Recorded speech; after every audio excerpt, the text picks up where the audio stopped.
Hello friends, Pushpa sir official channel पे एक बार फिर से आप सबका स्वागत है। तो दोस्तों, इस वीडियो में हम बात करेंगे कुछ इम्पोर्टेंट ईडियम और फ्रेजल वर्ब्स की। वो ईडियम और फ्रेजेस जो कि काफ़ी डिफिकल्ट है याद करने में और बार बार एग्जाम में पूछी जाती है। जैसे एसएससी के एग्जाम हो गए, सीजीएल, सीएचएसएल, जीडी और भी सेक्शन पोस्ट और कई सारे एग्जाम्स हैं, उनमें आती है। तो मैंने क्या करा है, सबसे पहले आप देख लीजिए कि हम क्या करने वाले हैं। मैं एक सीरीज लेके आया हूँ आपके सामने, वो 150 मोस्ट डिफिकल्ट ईडियम फ्रेजेस जिनको याद कर पाना मुश्किल है और एग्जाम में बार बार पूछी जाती है। ये कैसे हम कवर करेंगे, हम देख सकते हैं यहाँ पे। So we will discuss 10 idiom and phrases in a lecture with meaning in English and Hindi, यानी बाइलिंगुअल। मैं आपको मीनिंग बताऊंगा दोनों का। डेली एक लेक्चर में 10 ईडियम फ्रेजेस होगी with example for the better understanding. ज़्यादा अच्छे से समझ में आएगा एग्जाम्पल के साथ हम पढ़ेंगे तो सिंपली भाई मैं आपको कहना चाहूँगा कि आप अपने 10 मिनट डेली इन्वेस्ट कर दीजिए अगले 15 दिन तक, और आप अच्छे खासे रिजल्ट देखोगे। आप पाओगे कि जो सबसे डिफिकल्ट टाइप की जो इडियम फ्रेजेस हैं, 150 मैंने अलग से इनको सेलेक्ट करके यहाँ पे रखा है, वो आप याद कर पाओगे।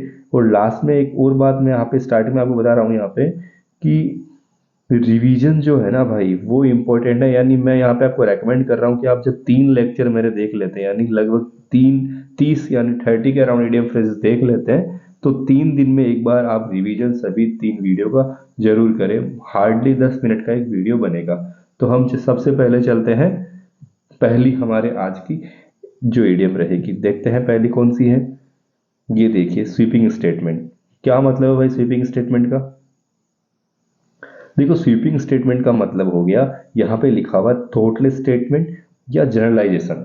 इसका मतलब यूं है कि जैसे आपसे कुछ पूछा गया, किसी ने आपसे कुछ बात पूछी, जैसे आपका एग्जाम कैसा हुआ।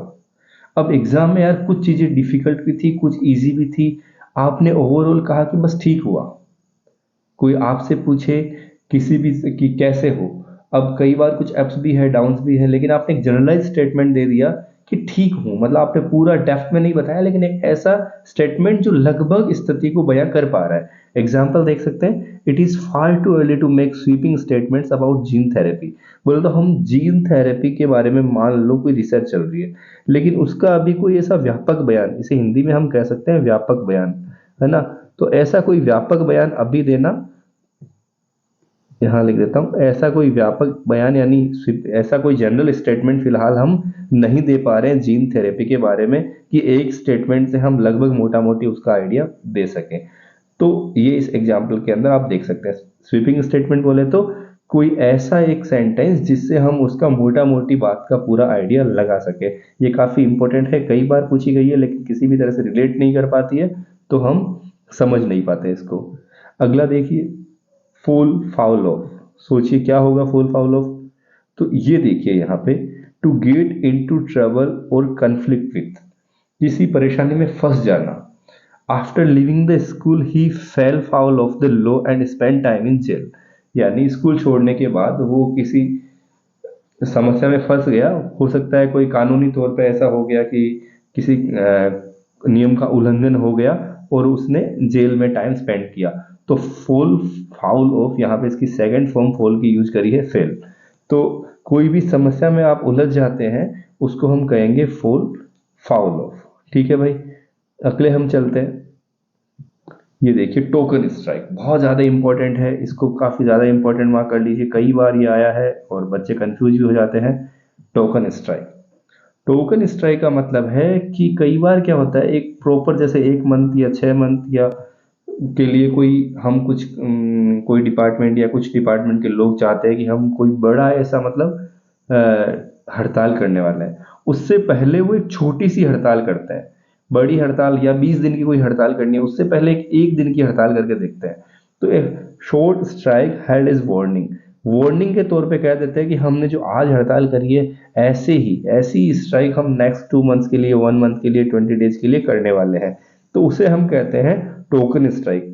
ठीक है, they called a 24 hour token strike, मतलब उन्होंने 24 घंटे की टोकन स्ट्राइक की। टोकन स्ट्राइक का मतलब शॉर्ट स्ट्राइक। ठीक है दोस्त, अगली हम देखते हैं। ये देखिए, लुक डाउन अपॉन, ये भी काफी ज्यादा इंपॉर्टेंट है। आप अगर इसको डायरेक्ट पढ़ते हो लुक डाउन अपॉन तो इससे क्या समझ में आता है, कुछ भी खास समझ में नहीं आ रहा, लेकिन इसका मीनिंग है लुक डाउन अपॉन, किसी को एक तरह से हम सामने आंखों में आंखें डाल के नहीं देख रहे हैं, उसको हम जैसे ही वो आ रहा है उसे आंखें चुरा के नीचे देख रहे हैं। तो टू हेट इंटेंसली, जानबूझ के किसी से घृणा करना, इसको आप ये भी कह सकते हो टू डिटेस्ट, है ना, किसी से जानबूझ के घृणा करना, है ना, to detest intensely. Look down upon, किसी से हेट का भाव रखना, नफरत का भाव रखना जानबूझ के, look down upon. We should not look down upon the poor, यानी हमें गरीबों की तरफ, जो पुअर लोग हैं उनकी तरफ हमें किसी भी तरह का हेट का भाव नहीं रखना चाहिए। ठीक है, लुक डाउन अपॉन आपको याद रहेगा, किसी को आप ऐसे नीचे देख रहे हो कि यार ये तो नीचे है अजीब तरह से, वो नहीं करना है। ये देखिए गोइंग प्लेसेस, इसको भी आप डायरेक्ट अगर गोइंग प्लेसेस वर्ड पढ़ रहे हो तो किसी भी तरह से रिलेट नहीं कर पाओगे, लेकिन इसका मीनिंग जो है पूरा अलग है। तो वही मैं ऐसी इडियम लाया हूं जिनको आप रिलेट नहीं कर पाते हो, काफी डिफिकल्ट है, उनको आप यहाँ पे बार बार रिवाइज कीजिए। Talented and successful, going places का मतलब हो गया टैलेंटेड एंड सक्सेसफुल।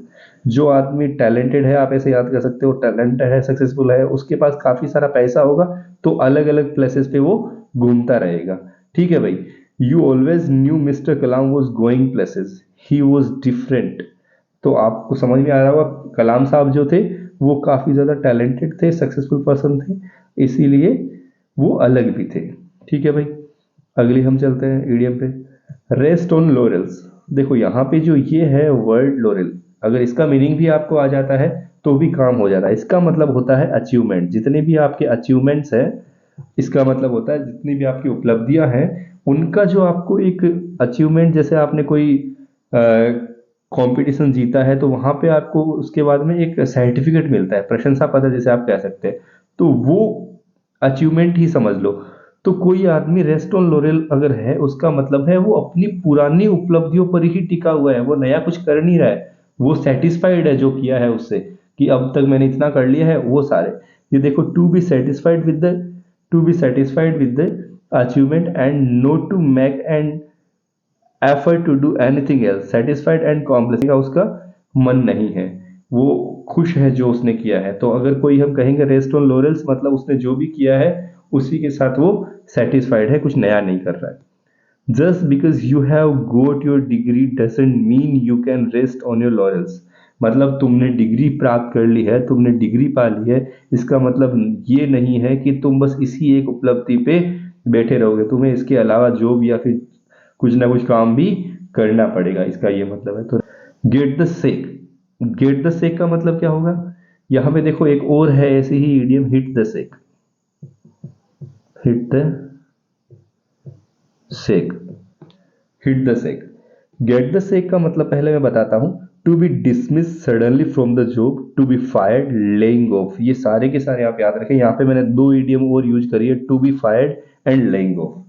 सबसे पहले तो सेक का मतलब सीखिए। सेक का मतलब होता है अगर हम बोरा या बोरी, तो गेट द सेक, आप कंपनी में गए और उसने आपका जो भी सामान था बोरिया बिस्तर समेट के आपके मुंह पे मार दिया, आपके या जो भी। तो यहाँ पे इसका मतलब है कि to be fired, to be fired मतलब सडनली जॉब से किसी को डिसमिस कर देना, निकाल देना। लेइंग ऑफ का भी यही मतलब होता है, गेट द सेक या लेइंग ऑफ आप कह सकते हैं, यानी जॉब से निकाल देना। She goat the sec from the company for her behaviour, यानी उसका बिहेवियर इसी तरह का था, कुछ गंदा सा बिहेवियर था, कि एक दिन कंपनी वालों ने डिसाइड कर लिया कि अभी से तो उसको पक्का नहीं रखना है। जैसे ही वो सुबह सुबह जॉब पे गई, तो उसके जो बोरिया बिस्तर है वो उसके मुंह पे मार दिए, गेट द सेक, तो she got the sack. Hit the sack, hit the sake का मतलब होता है गो टू बेड। हिट द सेक का मतलब होता है क्या, गो टू बेड, यानी जब आप सोने जाते हो उसको हम कहेंगे हिट द सेक। ये बात आप ध्यान रखें। ठीक है भाई, अगले हम चलते हैं वंस बैक एंड कॉल। देखो सबसे, अगर पहले ये देख लो, अगर आपको इसका मतलब पता है ना बैक का, तो भी काम हो जाएगा। बैक का मतलब होता है इशारा, तो जो किसी के इशारे पे और कॉल पे काम करे, यानी ready to serve once master all the time, जो अपने मास्टर की सर्विस के लिए एनी टाइम, हर टाइम जब भी बुलाता है इशारे पे पहुंच जाता है ना, जो हर वक्त उसके लिए हाजिर रहता है, उसका ये मतलब है। तो वंस बैक एंड कॉल मतलब जो सब दिन अवेलेबल रहता है, जब भी काम पड़ता है वो अवेलेबल रहता है। तो I frequently touch base with my manager, but I can't be at her back and call 24/7। मतलब मैं अपने मैनेजर के साथ नॉर्म टच बेस का भी मीनिंग देखो, ये भी एक छोटी सी आपके सामने पीडीएफ है। टच बेस का मतलब है कि जब भी काम होता है, एक शॉर्ट हम कह सकते हैं मीटिंग, जब भी काम होता है मैं उनसे कांटेक्ट करता हूँ, शॉर्ट मीटिंग या शॉर्ट कांटेक्ट।